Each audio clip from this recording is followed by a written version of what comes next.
สาม สวัสดีครับผมชื่อกระจัดวรวิรัตน์ชื่อเล่นว่ารถนะครับครับผม คุณลุงก่อนหน้านี้คุณลุงมีอาการป่วยเป็นโรคอะไรมาครับ จะได้ฟอกไตครับ แล้วก็ไปหาหมอเพื่อไปจะได้ฟอกไตแล้วเนอะแล้วทีนี้ ผมก็ไปถามลูกก็บอกว่า ไปหาคุณหมอเถอะคุณหมอไหนแป้นน้ำจำคุณหมอผินนี่เนาะบอกของผม แล้วผมก็มาที่หมอผินก็แนะนำว่ามีอะไรบ้าง ผมก็เอาใบที่โรงพยาบาลที่ผมเป็นนะมีโรคไตเบาหวานโรคเกาต์ครับเกาต์ทีนี้ผมก็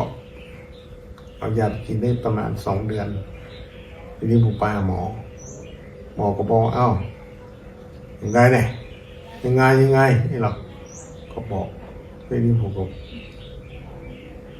เอาผมไปเอ็กซเรย์ไปตรวจเรียบร้อย ทีนี้ก็บอกให้ผมว่าคุณลุงไม่มีอะไรแล้ววะไม่เป็นอะไรแล้ววะอย่างเงี้ยแล้วผมก็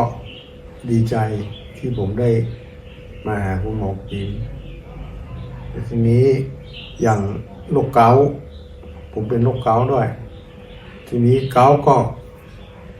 ตอนแรกๆโอ้ยปวดครับปวดจนทนไม่ได้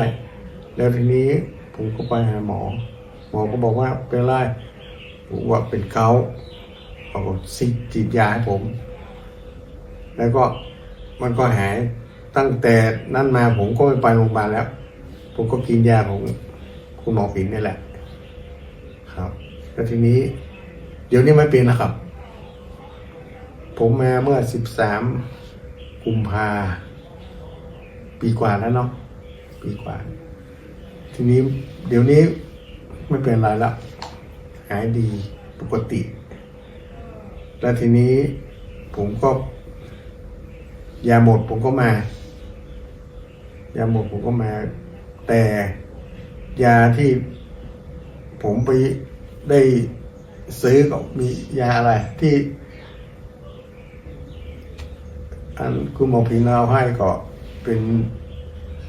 ยาล้างไตก็ว่าโรคไตนะไม่กระเป๋านะก็ดีมาครับชั่ววันนี้